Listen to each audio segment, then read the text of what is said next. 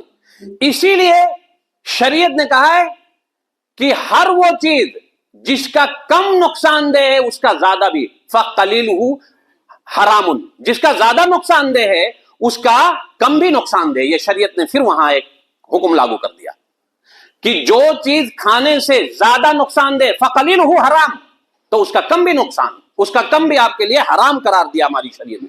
یہ شریعت کے اصول ہیں. اب ہمارا مزاج کیا ہے کہ ہر چیز کو ہم اپنی عقلوں سے کوشش کرتے ہیں نکالنے کے لیے، اپنی عقل سے. اگر اپنی عقل سے نکالنے کی کوشش کرتے ہیں تو یہ ڈاکٹرز یا صحت کے جو نگراں ہوتے ہیں ہمارے انسانی زندگی کے، وہ اس سے منع کیوں کرتے ہیں؟ اور شریعت تو اس سے پہلے ہمیں منع کر دی.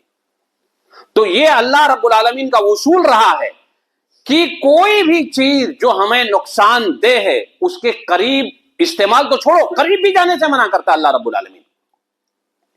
اچھا، شراب اور نشہ یہ ایک ایسی چیزیں ہیں جن کو شرک کے ساتھ اللہ رب العالمین نے بیان کیا ہے، شرک کے ساتھ.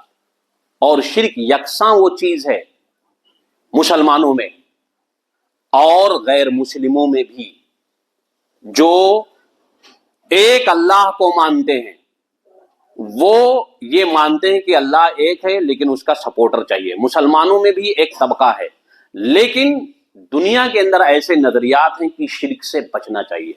اور شرک وہ جرم ہے کہ جب کسی انسان کے اندر آ جاتا ہے تو وہ مالک کا انکار کر بیٹھتا ہے، اور جتنے دروں کو اس کا دل کہتا ہے، اس کا نفس کہ یہاں فائدہ ہوگا، وہاں وہ فائدہ حاصل کرنے کے لیے چلا جاتا ہے. اس لیے شرک سے معاف کیا گیا. کہ شرک سے کیوں منع کیا گیا؟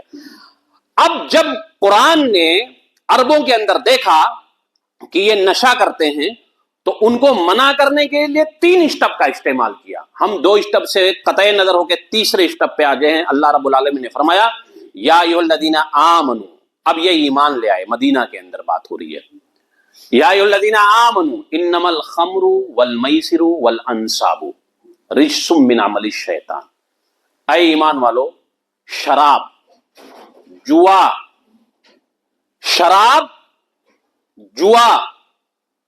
والمیسر والانصاب والمیسر کی غیر اللہ کے نام کا کوئی بھی چڑھاوا ہو، یہ 3 چیزیں. چوتھی چیز تقدیر کو نکالنے کے لیے جو تیروں کا استعمال کیا جاتا ہے، اور آج بھی ہمارے کچھ نام نہاد مسلمان کرتے اور کرواتے ہیں، یہ پرانے زمانے، یہ سب کیا ہے؟ رجسم من عمل الشیطان. یہ گندا ہے. اب گندگی کی تعریف وقت نہیں، ورنہ آپ کو بتاتا. مثال کے طور پہ کوئی اچھا آدمی اپنی آفس میں بیٹھا ہو نا، اور سگریٹ پی کے آپ فوراً چلے جاؤ، اور وہ نو اسموکنگ زون لکھ رکھا ہو، ایریا لکھ رکھا ہو، یا اچھے لوگ بیٹھے ہوں وہاں جو یہ سب نہیں پسند کرتے ہیں، وہ کوئی بھی انسانوں میں سے ہوں، کسی بھی دھرم سے، آپ جب بولنا شروع کریں گے نا تو آپ کو کہیں گے کہ ذرا آپ منہ کے اوپر ہاتھ رکھ لو یا آپ دوری استعمال کر لو. رجس کہا، ایک گندگی. 72 گندگیوں کو یہاں کہا گیا، 72 گندگیاں. گندگی مثال کے طور پہ ٹائل سفید لگوا دیجئے وضو خانے پہ، اور گٹکا لوگ تھوکتے رہیں، پھر دیکھو وہاں گندگی. یا آپ کی دیواروں کوئی تھوک کے چلا جائے، تھوکا وہ ہے، ماں بہن کی گالی آپ خود اس کو سنیں گے اور سنوائیں گے. بھائی اس کی ماں کو دو گے تو وہ بھی سن کے آپ کی ماں کو دے گا. یہ ظاہری گندگیاں میں بتا رہا ہوں. باطنی اور اعتقادی گندگیاں آپ کو میں نہیں بتا سکتا کہ پھیپڑا نقصان ہو رہا ہے، کڈنی افیکٹ ہو رہا ہے، لیور آپ کا نقصان کر رہا ہے. یہ ظاہری گندگیاں ہیں. رجس کہا ہے قرآن نے، رجس من عمل الشیطان، یہ شیطان کا عمل ہے. شیطان کیا کرتا ہے کہ کوئی اچھا کام نہیں کرتا ہے تو آپ گندے بھی ہیں اور شیطان بھی ہیں. اور شرک کے ساتھ جوڑا ہے، شرک کے ساتھ جوڑ دیا کہ اگر یہ کام کرتا آدمی تو گویا کہ مشرک کے درجے میں. اور علامہ البانی کی وہ روایت جو میں نے خطبہ مسنونہ کے بعد کوٹ کر دیا نا، لوگ کہتے ہیں کہ گٹکا پان بیڑی کا، شراب حرام ہے نا، گٹکا پان بیڑی مکروہ ہے. مکروہ کچھ کوئی چیز شریعت میں نہیں ہوتی ہے. وہ فقہ کے اصول میں لے کے آتے ہیں کہ مکروہ کسے کہتے ہیں. مکروہ کہتے ہیں پانی ٹوٹی میں نے کھولا ہلکا سا اور وہ زیادہ گر رہا ہے اگر، تو وہ مکروہ ہے. ہم اپنے لمٹ کے حساب سے وضو جتنا ہمیں کرنا وہ کریں. بات سمجھ میں آئی؟ بات ناپسندیدہ چیز یعنی پسند والی چیز میں ہم کوئی ایسا کام کر جائیں، پسند والی چیز میں ایسا کام کر جائیں، جیسے مثال کے طور پہ ہم آپ سیڑھیوں سے اتر رہے ہیں، ہمیں بھی اترنا پسند ہے، آپ کو بھی اترنا پسند ہے، آپ اور گیدرنگ ہے، بھیڑ ہے، لیکن میں جلد بازی میں کسی بزرگ کو ڈھکیل دوں، وہاں میں نے یہ مکروہ اور ناجائز کام کیا ہے، حرام نہیں کہہ سکتے ہیں مجھے آپ، یا دھکا لگ جائے. شریعت میں حرام اور حلال دو اصول ہیں. اب وہاں فقہ کے اصول سے جو نکالا جاتا ہے وہاں وہ بات آتی ہے. تو کہتے ہیں کہ شراب حرام ہے، گٹکا پان بیڑی مکروہ ہے. اگر ٹھیک ہے گٹکا پان بیڑی مکروہ ہے، گٹکا اور پان بیڑی مکروہ ہے، تو بھائی مکروہ ہے تو یہ دنیا والے مکروہ ہی کام کر کے اس کے اوپر لکھتے ہیں کہ gutka chewing injurious to health, cigarette smoking injurious to health. بھائی مکروہ کام پہ کیوں لکھا جاتا ہے؟ شراب ہے، میں نے اسلام کے اصول کو بتا دیا. یہ عربوں میں صرف پی جانے والی وہی شراب تھی، گٹکا پان بیڑی تو نہیں تھا نا اللہ کے رسول کے زمانے میں. لیکن وہ اصول کیوں کہا کہ جس کا زیادہ نقصان دہ ہے اس کا کم بھی نقصان دہ ہے. اور جو بھی چیز عقل کو ڈھانپ لے، ایک آدمی نہیں کھاتا ہے، اسے آپ تمباکو کھلا دیجئے، دیکھیے اس کا سر چکرا جائے گا. وہی اسی لیے خمر کو خمر اس لیے کہتے ہیں، جو خمار سے لیا گیا ہے کہ جو عورت دوپٹہ ڈھانپتی ہے نا، پردہ، تو اس کے عفت و عصمت کو کوئی نہیں دیکھ سکتا، ایسے ہی عقلوں کو ڈھانپ لیتا ہے یہ چیز. وہ ابھی نقصان میں آپ کو بتا دیا جائے گا. پھر اللہ رب العالمین نے فرمایا کہ یہ گندا ہے اور شیطان کا عمل ہے. اب شیطان چاہتا کیا ہے بھائی اس کے ذریعے سے؟ انما یرید الشیطان ان یوقع بینکم العداوۃ فی البغضاء، انما یرید الشیطان ان یوقع بینکم، انما یرید الشیطان ان یوقع، کہ اللہ رب العالمین نے فرمایا کہ شیطان چاہتا ہے کہ تمہیں دشمنی میں ڈال دے سماج کو. کس کے ذریعے؟ دشمنی اور بغض کے اندر. پھر خمر اور میسر، دو چیزوں کا ذکر کیا. شراب کے ذریعے سے، شراب کے نقصانات سنیے، گٹکے پان بیڑی کے نقصان سنیے. شیطان کیسے دشمنی ڈالتا ہے؟ شراب پینے والا چور بھی ہو سکتا ہے. بھائی ہمارا مال آپ چوری کریں گے، میں آپ کا کروں گا، ہمارے درمیان آپ کے درمیان دوستی رہے گی، یہ دشمنی ڈالا. شراب پینے والا اپنے بیوی کا زیور نہیں، اپنی ماں کا بھی زیور بیچ دیتا ہے. شراب پینے والا جب کچھ نہیں پاتا ہے تو عام شاعرہ کی چیزیں، جیسے آپ دیکھتے ہیں نا کبھی کبھی وہ، اب تو دلی حکومت نے یا ہر جگہ وہ ہٹا دیے، سیمنٹڈ کر دیے، جو یہ سیور ہے، سیور کا ڈھکن ہوتا نا، صبح جب سوئے رہتے تھے تو اس کو یہ سارے بیوڑے بیچ دیتے تھے پرانی دلی میں. وہ عام شاعرہ کو بھی نہیں چھوڑتا ہے. اور آپ کا کہیں گھر بندہ ہو تو دیکھو یہ 2 کلو 4 کلو جو لوکھن چوری کرتے ہیں نا، وہ یہی چور ہوتے ہیں، یہ بڑے ڈاکو نہیں ہوتے ہیں. شراب پینے والا سماج کا کیسے دشمن ہوتا ہے؟ شراب پینے والا نہ سماج کا ہوتا ہے نہ اپنا ہوتا ہے. مثال کے طور پہ اپنا کیسے؟ جب شراب زیادہ پی لیتا ہے، آدمی کہیں گر جاتا ہے، چاہے گاڑی اس کو کچل کے چلی جائے، چاہے کتے اس کے اوپر پیشاب کر دیں، چاہے جو بھی اس کے جیب میں وہ اس کو لیتا چلے، وہ اپنا بھی نہیں ہوتا.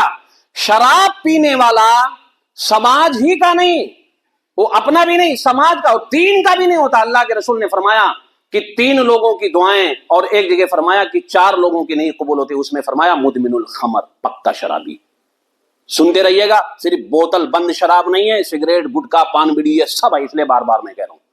اور یہ دلیل کوئی کاٹ نہیں سکتا دنیا کا کوئی آدمی. اسلام کا ایک اصول ہے، لا ضرر ولا ضرار. یہ بھی سن لیجئے، نہ نقصان دو نہ نقصان اٹھاؤ. یہ دلیل ایک ایسی دلیل ہے دنیا میں جہاں دنیا کے سارے تاجر گھٹنے ٹیک دیتے ہیں 2 لفظوں میں، لا ضرر ولا ضرار. نہ نقصان دو کسی کو اور نہ ہی نقصان اٹھاؤ. بھائی گٹکا پان بیڑی پینے سے اگر بیماریاں آتی تو میں نقصان دے رہا ہوں نا. اور نقصان اٹھانے کا مطلب کیا ہے؟ کہ میرے اماں ابا کو پتا چلا کہ فلاں دکان سے کھایا یا فلاں دوست نے کھلایا، وہ دعائیں دیں گے اس کو. یہ پہلی دلیل. دوسری دلیل نقصان اٹھانے کا مطلب یہ ہے کہ سماج سے ہم اچھے لوگوں کو غائب کر دیتے ہیں. سب سے زیادہ ہمارا اس بیماری میں جو ملوث ہے ہمارا نوجوان ہے، سب سے زیادہ. انڈین گورنمنٹ کا ابھی جو آنکڑا آیا ہے کہ 10 پوائنٹ کچھ یعنی 11 لاکھ، آنکڑے کم ہوتے ہیں، 11 لاکھ لوگ اس ہندوستان کی سرزمین کے اوپر جو موتیں ہوتی ہیں وہ نشہ کی وجہ سے ہوتی ہیں۔ 11 لاکھ لوگوں کی انڈین گورنمنٹ کی جو ہے، اور جو ایکسیڈنٹل کیس ہوتے ہیں رات میں، اس میں 20% ایسے ہوتے ہیں جو شراب کی حالت میں گاڑی چلا رہے ہوتے ہیں، بہک جاتے ہیں یا قابو سے بے قابو۔ وہ کہا نہیں کہ عقل بے قابو ہو جاتا ہے، آدمی اپنی بیوی کو ماں کو بھی، وہ شراب کے بارے میں ہے کہ جب آدمی شراب پی لیتا ہے ایک حدیث کے اندر تو وہ یہ تمیز ہی نہیں کر پاتا ہے کسی کے بارے میں یہ کون ہے اور کیا کرنا چاہیے مجھے۔ وہ کھڑے کھڑے پیشاب بھی کر دیتا ہے، وہ الٹی اپنے اوپر کر لیتا ہے سوٹ بوٹ میں، تمیز ہی نہیں کر پاتا۔ تو یہ اسلامی اصول ہے، اور ایکسیڈنٹل یہ ہماری انڈین گورنمنٹ۔ اور پھر ایک قانون یہ ہے، ایک رپورٹ کے مطابق کہ انڈین گورنمنٹ نہیں پوری دنیا کی گورنمنٹ جو ہیں، نشہ کے ذریعے سے جو بیماریاں پھیلتی ہیں، جو بیماریاں، اور نشہ کے وجہ سے جو ٹیکس کماتی ہیں، دو چیزوں کو سوچئے گا۔ نشہ کی وجہ سے دو بیماریاں پیدا ہوتی ہیں، پھیپھڑا، لیور، کینسر یا اور چیزیں، اس کی وجہ سے جو بیماریاں پیدا ہوتی ہیں، اور نشہ آور چیزوں کے اوپر ٹیکس زیادہ ہوتا ہے، تو اس ٹیکس سے جو پیسے حکومتیں کماتی ہیں اور جو بیماریاں اس سے پیدا ہوتے ہیں، اس سے کہیں زیادہ ان بیماریوں کے اوپر یہ خرچ کر دیتے ہیں، اس سے کہیں زیادہ۔ آپ کیا سمجھتے ہیں؟ اگر آپ ایک آفس میں کام کر رہے ہیں اور آپ سگریٹ 3 4 5 گھنٹہ ہم بیٹھے ہیں، اور 5 گھنٹے میں آپ نے 2 3 سگریٹ پی گئے، ہم 2 3 لوگ ہیں، زیادہ نہیں ہیں، اور وہ بند ہے، اے سی چل رہی ہے یا نہیں چل رہی ہے، تو جتنا ایک نے پیا ہے نقصان اس کو ہوگا اتنا 2 3 بیٹھنے والوں کی، کیونکہ وہ آفس کے اندر ہم بیٹھے ہیں، ہمارا ماحول ہے، ہمارے اس میں دھواں جا رہا ہے۔ یہ ہماری شریعت ہے، یہ ہمارے شریعت کا نظام ہے۔ تو اللہ رب العالمین نے فرمایا کہ یہ دشمنی ڈالتا ہے شیطان اس کے ذریعے سے۔ اب سپوز کرو کہ مال کا ضیاع، دشمنی مال کا ضیاع جانتے کتنا؟ اگر یہاں 50 لوگ اس میں پینے کھانے والے ہوں گے اور ایک آدمی 30 روپے خرچہ کرتا ہے گٹکے پیسے میں، شراب تو 30 روپے تو آتی نہیں ہوگی، تو 50 آدمی گویا کہ اس میں بیٹھے ہوئے 1500 روپیہ پر ڈے کا نقصان کر رہے ہیں۔ 1500 کو ہم ملٹیپلائی 30 سے کریں گے تو 45,000 روپیہ۔ 45,000 روپیہ اگر ہم آپ لوگوں سے یہ کہیں، 50 ہوں گے نیچے اوپر ملا کے، اگر کہہ دیا جائے کہ آپ دے دو نا قوم کے ان نونہال بچوں کے لیے جو آوارہ گردی کرتے ہیں اور یہ آگے جا کے کیا کریں گے، ان کے لیے کچھ ہم کرنا چاہتے ہیں، انسٹیٹیوٹ قائم کرنا چاہتے ہیں، پڑھوانا چاہتے ہیں، تو ایک ہی لفظ آتا ہے کہ مولوی کو چندے کے علاوہ کچھ بھی نہیں سوچتا ہے۔ یقین مانیے آپ، اس لیے میں کہتا ہوں سب مولوی آزاد ہو کے کام کرو۔ ایک ہی چیز 45,000، ایک آدمی پر ڈے اگر 40 روپے خرچہ کرتا ہے نشہ پہ، اور اگر پینے والا وہ دوسرا آدمی، اس کے اوپر ہم نہیں بحث کر سکتے ہیں، چھوٹی چیز سے 30 دن کے کتنے ہو گئے؟ بچوں کے فیس ان سے نہیں نکلتے ہیں، اسکول مہنگے ہو گئے، کمائی نہیں ہے، اسکول والے لوٹ کھسوٹ کر رہے ہیں، پیسے نہیں ہیں، کون پڑھائے گا؟ اچھا پیدا اپنا کر رہے ہیں نا، اگر بیوی کہتے کہ پڑھوا تو کہتے پیدا تو نے کیا ہے، بھائی پیدا کرنے میں دونوں بھی تو شامل ہیں۔ یعنی جہالت کی وہ حد ہے ہمارے سماج میں، وہ حد ہے جہاں جہالت بھی جا کے اپنا دم توڑ دیتی ہے۔ بھائی اسلام نے کہا ہے عقل مند بنو۔ پانی خریدا ہے مسلمانوں نے لیکن بھیک دوسروں سے نہیں مانگا ہے، مسلمانوں نے سب کچھ چھوڑا ہے لیکن غیروں کے آگے گھٹنے نہیں ٹیکے ہیں، سب کچھ اپنا بندوبست لے کے چلتے تھے، اور آج ہم ڈھنڈورے پیٹتے ہیں، یہ اسکول نہیں اچھا ہے، وہ اسکول نہیں اچھا ہے، یہاں ناچوایا جاتا ہے، یہاں گوایا، یہ ساری چیزیں اللہ رب العالمین نے فرمایا وَمَا أَصَابَكُم مِّن مُّصِيبَةٍ فَبِمَا كَسَبَتْ أَيْدِيكُمْ، جو مصیبتیں تمہارے اوپر آتی ہیں وہ تمہارے ہاتھوں کی کمائی ہے۔ مجھے ٹی وی ہو گیا، مجھے لیور کینسر ہو گیا ہے، میری کڈنی چلی گئی، میرے ہاتھوں کی کمائی ہے، ہم نے پیا ہے، کھایا ہے، پینے کھانے والوں کے ساتھ بیٹھے ہیں، اور یہ آگ اور یہ وبا ایسی ہے نا، لاس اینجلس کا آگ اتنا تیز نہیں پھیلا ہے جو امریکہ کو جلا دیا دیکھتے دیکھتے. آج ہمارے سماج میں دیکھیں کتنے پیتے کھاتے ہیں لوگ، ایک پیا دوسرا کھایا. اب تو ڈرنک کی صورت میں بھی اور ٹھنڈے کی صورت میں ایسی چیزیں آتی ہیں. تو مسلمانوں اس کے اوپر آپ غور و خوض کرو کہ ہمارے پیسے کہاں جا رہے ہیں، ہمارے سماج کا نوجوان کہاں جا رہا ہے، ہمارا سماج کہاں جا رہا ہے، اور ہم کہاں جا رہے ہیں. یہاں شریعت کی کچھ ہی باتیں کوٹ کی گئی ہیں، زیادہ تر دنیاوی باتیں آپ کے سامنے رکھی گئی ہیں کہ جو دنیا کہہ رہی ہے ہمارا اسلام بہت پہلے کہہ چکا ہے. جو دنیا جن چیزوں سے ایک عقل مند، ایک شریف انسان، ایک صحت مند رہنے والا اور رکھنے والا انسان اگر کہہ رہا ہے تو ہماری شریعت نے پہلے کیسے کہا. آپ تصور کریں کہ ان چیزوں سے فرشتے بھی قریب نہیں ہیں. بہت سارے لوگ الحمدللہ ایسے ہیں کہ ٹرینوں میں سفر کرو، میٹرو ویٹرو میں، تو ذکر و اذکار پڑھ رہے ہوتے ہیں، موبائل میں سب کچھ ہے الحمدللہ، وہ قرآن کی تلاوت کر رہے ہوتے ہیں، سب کچھ کر رہے ہوتے ہیں الحمدللہ. لیکن میٹرو میں کھا تھوک نہیں سکتے نا، لیکن دانتوں سے ان کے پتہ چل جاتا جب وہ حرکت ہوٹ ان کے کرتے ہیں، حرکت. اب آپ یہ بتائیے، ہمارا تصور ہے یہ، میں نے آپ کو ایک بار کسی موضوع کے تعلق سے بتایا تھا، ہمارا تصور ہے کہ جب ہم نماز میں ہوتے ہیں تو گویا رب سے ہم بات کر رہے ہوتے ہیں یا اسے دیکھ رہے ہوتے ہیں، یا ہم اسے نہیں دیکھ رہے ہوتے ہیں تو وہ مجھے دیکھ رہا ہوتا ہے، اور سرگوشی تو کر رہے ہوتے ہیں نا. اب میں بیڑی سگریٹ پی کے آپ کے سامنے، ٹیبل بس ہمارا 3 فٹ 4 فٹ کی دوری پہ، آپ ادھر بیٹھے میں ادھر بیٹھ گیا، اور آپ سے ہم کوئی چیز کی میٹنگ کرنے گیا، مشورہ کرنے. اگر میں یہ سب چیزیں کھا کے گیا ہوں اور میرا دانت لائق دید نہیں ہے تو آپ کراہت محسوس کریں گے. لیکن میں چونکہ آپ کا کسٹمر ہوں، لالچ ہر انسان میں ہوتی ہے، لیکن محسوس کریں گے دل میں. آپ ان چیزوں کو کھا کے رب کے سامنے وہ بھی کلا کر کے آگے، وہ رمضان میں ہوتا ہے نا، گیس کی دوا، بیڑی اور سگریٹ، پھر دوائیاں ہی بند ہو جانی چاہیے. آئے ہیں نماز پڑھنے کے لیے اور آپ یہ امید کے ساتھ آئے ہیں کہ میرا رب مجھے قبول کرے گا. یار منمانی کیوں کرتے ہو شریعت کے بارے میں؟ جب شریعت نے یہ کہا کہ پیاز اور لہسن کچا نہیں کھا کے آ سکتے ہو میرے مصلی کے قریب، پیاز اور لہسن نہیں کھا کے آ سکتے ہو کچا. جناب اللہ کے رسول نے کہا کہ جب نماز کے لیے آؤ. اور اس بیڑی اور سگریٹ کے بارے میں ہماری شریعت کیا کہے گی؟